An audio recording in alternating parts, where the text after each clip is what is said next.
오늘 통룬 시술릿 라오 인민민주공화국 국가주석 내외분을 위한 공식 오찬에 참석해 주신 내외 귀빈 여러분을 ผู้มีเกียรติทุกท่านที่ได้ให้เกียรติเข้าร่วมงานเลี้ยงอาหารเที่ยงทางการเพื่อเป็นเกียรติแก่ท่านทงนุ่นศิสุริตประธานประเทศแห่งสาธารณรัฐประชาธิปไตยประชาชน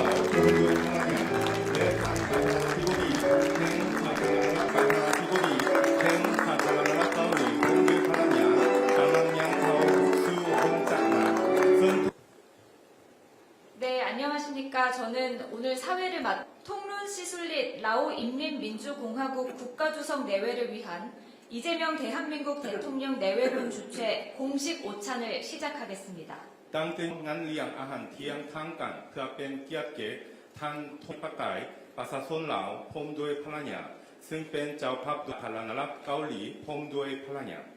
먼저 양국 국가 연주가 있겠습니다. 국기를 향해 주시기 바랍니다. ขอเชิญบรรดาทุกท่านลุกขึ้นและหันหน้าไปทางทุ่งสัก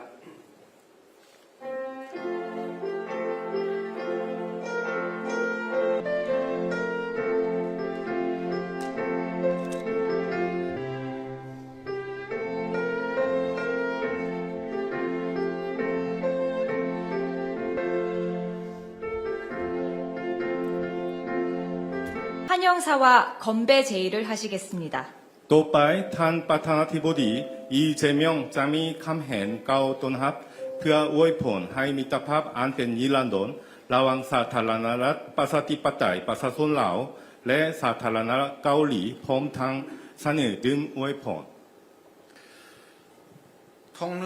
시슬릿 국가주석님 그리고 날리 시슬릿 여사님 ขอเฮียนทานพนาทานทองลุ้นศรีสุริตประธานประเทศพร้อมด้วยภรรยาทานนางนาลีศรีสุริต 그리고 라오 인민민주공화국 대표단 여러분 진심으로 환영합니다. และขอเฮียนทานคณะผู้แทนจากสปป.ลาวข้าพเจ้าขอแสดงความยินดีต้อนรับอย่างสุดใจ 올해는 대한민국과 라오 인민민주공화국의 재수교 30주년이자 대한민국의 광복 80주년이기도 하고 한편으로 라오 인민민주공화국의 건국 50주년을 기념하는 뜻깊은 해입니다. ปีนี้เป็นปีที่มีความหมายอันเลิศซึ่งว่าสองประเทศของพวกเขาได้สร้างตั้งสายพัวพันทางการทูต30 ปีแล้วสองเกาหลีได้รับเป็นปลดปล่อยครบรอบ80 ปีและอีกอย่างวันสร้างปาฐกถาของสปป.ลาวครบรอบ50 ปี 저와 주석님은 오늘 회담에서 양국 관계를 포괄적 동반자 관계로 격상하고 양국 관계의 새로운 30년을 힘차게 열어가기로 하였습니다. ในการพบปะมื้อนี้ข้าพเจ้าพร้อมด้วยทานประธานประเทศได้ตกลงกันอย่างเป็นเอกภาพกันว่าจะได้ยกสูงสายพัวพันระหว่างสองประเทศเป็นคู่ร่วมมือหอบด้าน 한국과 라오스 양국은 1995년에 다시 수교를 한 이후 실로 새로운 역사를 써왔습니다. สอเกาหลีกับสปป.ลาวนับตั้งแต่ได้สร้างตั้งสายพัวพันทางการทูตใหม่แต่ปี 1995 ก็ได้สร้างประวัติศาสตร์อันใหม่ 지난 30년간 양국의 교역액은 약 20배 증가했고 100명 남짓 하던 연간 인적 교류는 역대 최고치인 약 24만 명을 기록하고 있습니다. ตลอดระยะผ่านมา 30 ปีเนาะว่าปริมาณการค้าระหว่างประเทศของพวกเขาได้เพิ่มขึ้นเป็น20 เท่า แล้วการแลกเปลี่ยนระหว่างมนุษย์ของพวกเขาที่ว่าเป็น100 คนแต่ว่าปีกายนี้ได้บรรลุได้ 240,000 คน 태국과 베트남, 중국처럼 라오스와 직접 국경을 맞대고 있는 나라들을 제외하면 라오스 방문객 중에 1위가 바로 한국 국민들입니다. นอกจากประเทศที่ติดชายแดนกับเราเช่นว่าไทยเวียดนามสปจีนแล้วสเกาหลีของพวกเขาเป็นอันดับหนึ่งที่ว่าส่งนักท่องเที่ยวเกาหลี 지금도 약 16,000명의 라오스 노동자들이 한국 경제에 기여하고 있고 200명 이상의 라오스 유학생들이 한국에서 미래를 꿈꾸며 학업에 매진하고 있습니다. ณ ปัจจุบันนี้มีแรงงานลาวหลายกว่า 16,000 กว่าคนที่ได้ประกอบส่วนเข้าในเศรษฐกิจของสเกาหลีและยังมีนักศึกษาของลาวที่มาเรียนอยู่เกาหลีก็มี200 กว่าคนที่ว่าตั้งใจเรียนเพื่ออนาคตของตน 국가 간의 관계도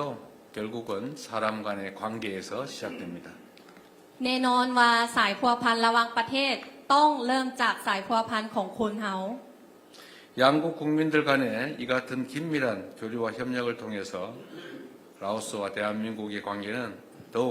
발전해 갈 것으로 확신합니다. ข้าพเจ้าเชื่อมั่นว่าการร่วมมืออันสนิทแน่นแฟ้นของสองประเทศของพวกเขาสายพัวพันระหว่างสองประเทศของพวกเขาก็จะได้เพิ่มไทยขยายตัวไปเรื่อยๆ 라오스 국민들은 수천 년간 메콩강을 터전으로 삶을 일구며 끈기 있게 발전해 왔다고 들었습니다. ข้าพเจ้าได้รับทราบว่าประชาชนลาวของพวกเขาได้มีความอดทนที่จะประกอบส่วนในการพัฒนาประเทศชาติอยู่ใกล้แม่น้ำโขง 한국도 전쟁의 폐허를 딛고 국가 발전과 경제 성장을 이룬 경험을 바탕으로 농촌 개발, 재해 방지, 보건 등 분야에서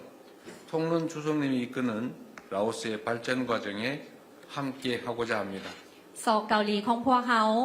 ในนามประเทศที่ได้ผ่านการสงครามและมีประสบการณ์และความรู้อยากจะประกอบส่วนเข้าในการพัฒนาเศรษฐกิจของสปป.ลาวที่นำโดยท่านทองลุนประธานประเทศบ่ว่าจะเป็นคะแนนการพัฒนาศูนย์บทป้องกันภัยพิบัติสาธารณสุขและอื่นๆ 난리 시슬릿 여사님의 고향인 시엔쿠앙주의 마을에서는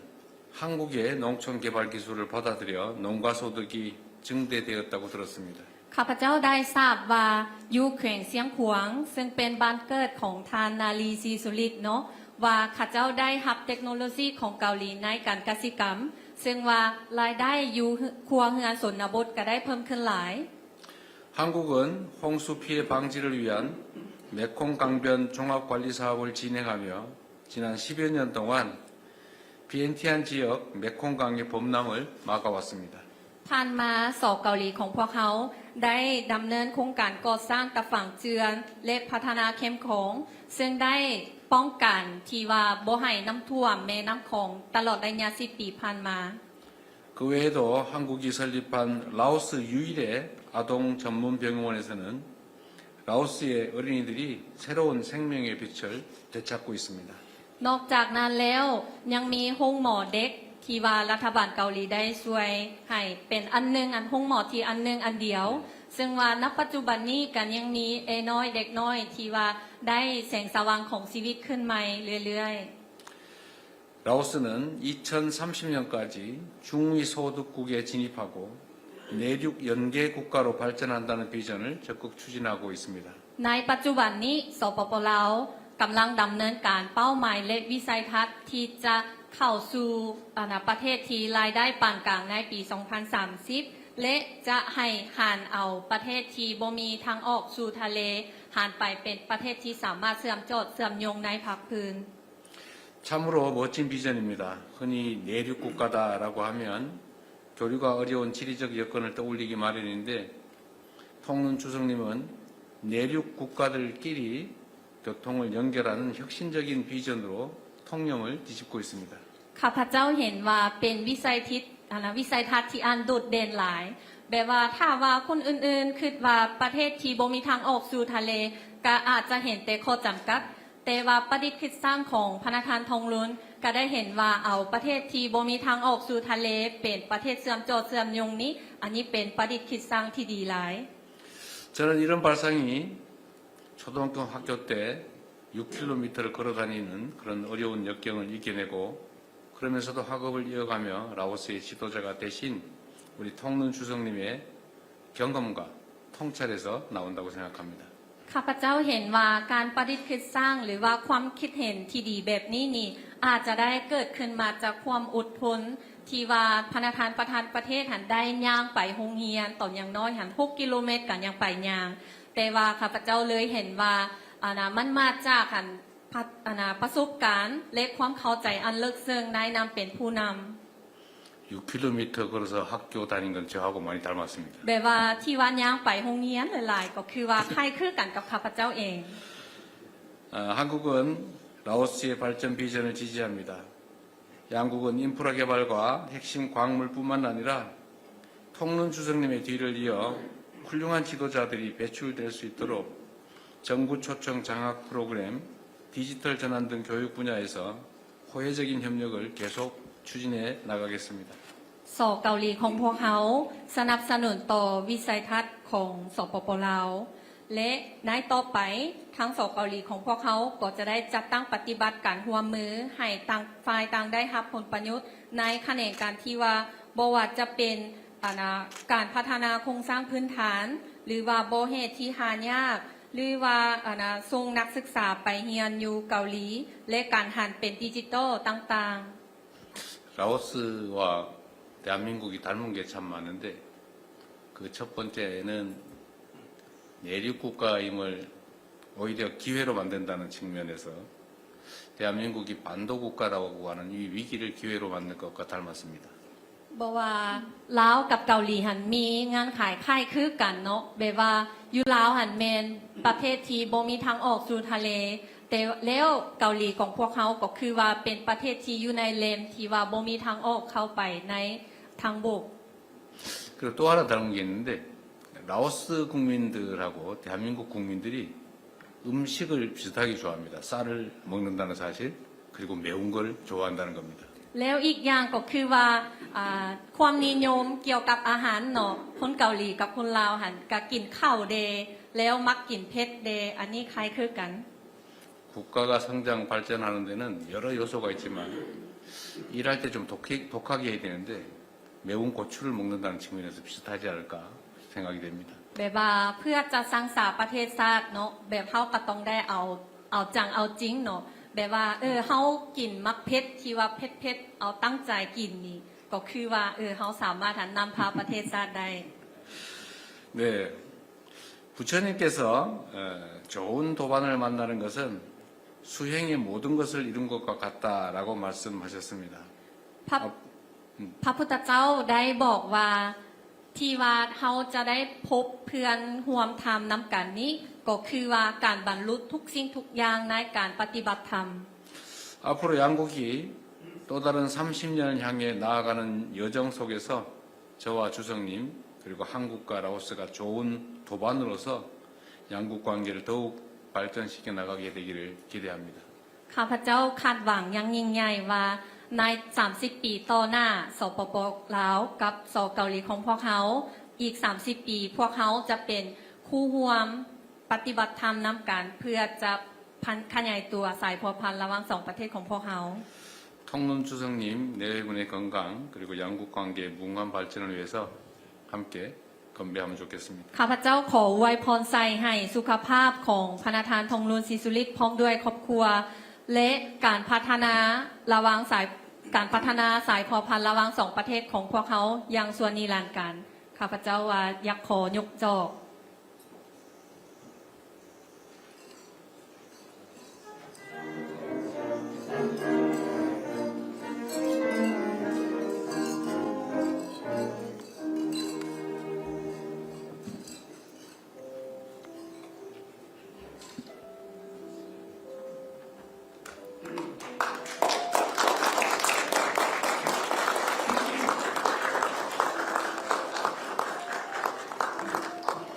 네, 다음으로 통룬 시술릿 라오 인민민주공화국 국가주석님께서 오찬사와 함께 건배를 제의하시겠습니다. ลำดับต่อไปพระธานทงลุนชิสุลิตประธานประเทศแห่งสาธารณรัฐประชาธิปไตยประชาชนลาวจะมีคำเห็นและเสนอถึงอวยพร ประธานอีเจเมียงประธานาธิบดีแห่งสาธารณรัฐเกาหลีและภรรยาท่านนางคิมแฮเจียงที่นับถือบรรดาท่านแขกที่มีเกียรติท่านยิ่งและท่านทรายทั้งเกาหลีและลาวที่ฮักแพงทั้งหลาย 존경하는 이재명 대한민국 대통령님, 그리고 김혜경 여사님, 그리고 오늘 이 오찬에 함께 참석해 주시는 라오스와 한국 내외 귀빈 여러분. ข้าพเจ้ารู้สึกปิติสมสื่นเป็นอย่างยิ่งที่ได้นำพาคณะผู้แทนขั้นสูงของสาธารณรัฐประชาธิปไตยประชาชนลาวเดินทางมาเยี่ยมยามทางการอยู่สาธารณรัฐเกาหลีในครั้งนี้ซึ่งพอดีกับที่สองประเทศของพวกเราเพื่อเฉลิมฉลองการสร้างตั้งสายพันธ์การทูตลาวเกาหลีเกาหลีลาวครบรอบ30 ปี 라오 인민민주공화국 고위 대표단을 이끌고 대한민국을 공식 방문하게 돼서 너무 기쁘고 영광스럽습니다.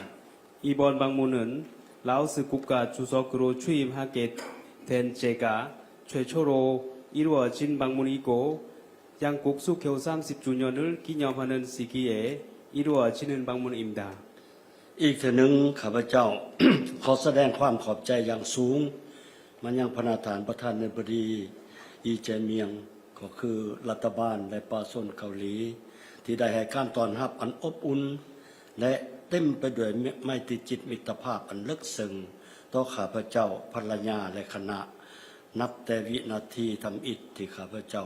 พวกข้าพเจ้าเดินทางมาถึงนครหลวงเซอูลที่สวยงามและทันสมัยแห่งนี้ 아름답고 현대화한 이 수도 서울에 도착할 때부터 저와 제 와이프 그리고 라오스 대표단을 따뜻하게 환대해 주시는 이재명 대통령님 그리고 대한민국 정부와 국민께 다시 한번 감사를 표명합니다. พระธานท่านยิ่งและท่านทรายข้าพเจ้าที่ราคาสูงและมีความพึงพอใจเป็นอย่างยิ่งต่อผลการพบปะหาลือกับพระธานประธานาธิบดีอีเจเมียงในเมื่อกี้นี้ซึ่งสองฝ่ายได้แลกเปลี่ยนคำเห็นอย่างกว้างไปกว้างมาและลึกซึ้งในหลายเรื่องที่มีความสนใจร่วมกันโดยเฉพาะแม้นการอยู่ส่งเสริมการพัวพันร่วมมือทางด้านเศรษฐกิจการค้าการลงทุนและการส่งเสริมการไปมาหาสู่ของป่าชนสองชาติก็คือการจัดตั้งปฏิบัติบรรดาโครงการและแผนการร่วมมือที่เป็นบุริมสิทธิ์และเป็นยุทธศาสตร์ร่วมมือของสองรัฐบาลบนพื้นฐานต่างฝ่ายต่างได้รับผลประโยชน์และเอาผลประโยชน์สูงสุดมาสู่ป่าชนสองชาติของพวกเรา 존경하는 대표단 여러분, 오늘 오전에 이루어진 저와 이재명 대통령님 간의 회담 결과를 만족스럽고 높이 평가합니다. 이번 회담에서 양국 간의 우호 관계와 긴밀한 협력을 더욱 강화하고 공고히 하여 더 크고 내실 있는 성과를 이루기 위해 솔직하고 심도 있는 의견을 상호 공유할 수 있었습니다. 특히 양국 간의 경제, 무역, 투자, 인적 교류를 증진하고 양국 정부의 우선 협력 사업 및 협력 전략을 상호 공동 이익을 기반으로 이행함으로써 향후 양국 국민에게 최대한 혜택을 제공하기 위해 노력하기로 합의했습니다. พิเศษสองฝ่ายได้ตกลงยกระดับสายพัวพันลาวเกาหลีลาวขึ้นเป็นคู่หัวมือหอบดาบซึ่งถือเป็นขีดหมายสำคัญแห่งการสืบต่อเพิ่มทวีการพัวพันมิตรภาพและการหัวมืออันดีที่มีมาดนแล้วนั้นเข้าสู่ล่วงลึกและพัฒนาขึ้นสู่ระดับสูงใหม่ 특히 이번 방문을 통해서 라오스 인민민주공화국과 대한민국 간의 관계를 포괄적 동반자 관계로 격상할 수 있게 되었습니다. 이 관계를 통해서 앞으로 양국 간의 우호 관계와 긴밀한 협력을 더욱 심화하고 확대해 나가는 중요한 이정표가 될 것이라고 확신합니다. คณะทานบรรดาท่านที่มีเกียรติป่าชนลาวและป่าชนเกาหลีถือว่ามีวัฒนธรรมและภาษาเว้าที่แตกต่างกัน แต่พวกเขามีหลายสิ่งหลายอย่างคล้ายคือกัน พวกเขาได้ผ่านพาความท้าทายทางประวัติศาสตร์อันยาวนานเพื่อรักษาเอกลักษณ์วัฒนธรรมและบรรลุเป้าหมายให้การพัฒนาแบบยืนยงสร้างได้ การพัฒนาที่มีที่มหัศจรรย์ของประชาชนเกาหลีได้กลายเป็นแห่งบันดาลใจอันแข็งแรงให้แก่หลายประเทศที่กำลังพัฒนาอยู่ในโลกรวมทั้งสาธารณรัฐประชาธิปไตยป่าชนลาวของพวกข้าพเจ้า 네, 특히 라오스와 한국은 문화적으로 차이점이 있습니다만은 양국의 공통점이 가지고 있습니다. 양국 국민이 모두 전쟁을 겪고 그리고 어려움을 이겨내고 결국 한국을 최빈국에서 선진국으로 눈부시한 성공을 거둘 수 있게 되었습니다. 한국의 이러한 개발 경험을 특히 세계 여러 나라들에게 이정표가 되고 있고 라오스에게도 좋은 교훈이 되고 있습니다. สาธารณรัฐเกาหลีเป็นเพื่อนมิตรเป็นคู่ร่วมพัฒนาที่สำคัญของสปป.ลาวพวกเฮาฮู้บุญคุณอย่างสูงต่อการสนับสนุนอันล้ำค่าและมีประสิทธิผลของรัฐบาลและประชาชนเกาหลีโดยเฉพาะในโครงเขตบุริมสิทธิ์เช่นการพัฒนาทรัพยากรมนุษย์การก่อสร้างพื้นฐานโครงหลางกสิกรรมทันสมัยการสาธารณสุขพวกเฮาบ่เพียงแต่เห็นตัวเลขการลงทุนหรือโครงการ ODA ของเกาหลีอยู่ลาวเท่านั้นแต่พวกเฮายังเห็น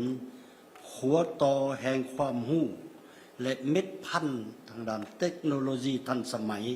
ที่กำลังงอกเงยอยู่ถึงแผ่นดินลาวสปป.ลาวให้คำมั่นสัญญาว่าจะสร้างเงื่อนไขอำนวยความสะดวกทุกอย่างให้นักธุรกิจเกาหลีสืบต่อลงทุนสำรวจซอกหาทาแห้งอันใหญ่หลวงของพวกเขาต่อไป 대한민국은 라오스의 개발 협력 파트너의 중요한 국가입니다. 라오스의 인적 자원 개발, 보건, 외로 분야 개선, 인프라 확충, 풀팔단 제거 같은 공적 원조를 지속적으로 지원해주고 있고 지금 이러한 한국 정부의 무상 원조 사업들이 라오스 경제 발전에 크게 기여하고 있으며 그 사업들이 앞으로도 라오스 경제 발전을 하는 데 있어서 장기적으로 기여해 나갈 것으로 확신합니다. ข้าพเจ้าขอตีราคาสูงต่อความคิดความเห็นการเสนอขอริเริ่มต่างๆของประธานอธิบดีที่ได้เว้ากันกับข้าพเจ้ามื้อเช้านี้ต่อการพัวพันหัวมือทุกด้านระหว่างสเกาหลีและสปป.ลาวข้าพเจ้าก็ยังตีราคาสูงและสนับสนุนอย่างแข็งแรงต่อวิสัยทัศน์ของประธานาธิบดีในการเพิ่มทวีคู่ห่วมยุทธศาสตร์รอบด้านระหว่างสเกาหลีและอาเซียนโดยเฉพาะด้านการค้าการไปมาหาสู่ของประชาชนการปราบปรามอาชญากรรมข้ามชาติการสร้างเศรษฐกิจดิจิทัลและด้านอื่นๆเพื่อพร้อมกันบรรลุเป้าหมายการพัฒนาแบบยุ่งยงในภาคพื้น 특히 한국은 그동안 경제적으로 라오스를 포함해서 아세안 국가들과도 긴밀한 협력을 가지고 있습니다. 특히 한 아세안의 전략적 동반자 관계, 포괄적 전략적 동반자 관계를 통해서 라오스를 비롯한 아세안 여러 국가들에게도 많은 도움이 되고 있고, 특히 오늘 대통령님과 이야기를 나누고 있는 네 가지 사항과 내용들을 자꾸 반영해서 대한민국의 경제 발전 경험과 대한민국 정부의 발전 버전을 지지를 합니다. ข้าพเจ้าเชื่อว่าการพบปะของพวกเราครั้งนี้จะเป็นการสืบต่อผลสำเร็จ30 ปีผ่านมาที่เป็นการเดินหน้าต่อไป30 ปีข้างหน้าและยาวนานกว่านั้นของการเป็นคู่ร่วมมือด้านรอบด้านระหว่างสปป.ลาวและสเกาหลีที่พวกเราหาก็ตกลงกันไปเมื่อกี้นี้ 그리고 조금 전에 양국 간의 포괄적 동반자 관계를 격상하게 되고 지난 30년 동안의 협력 성공을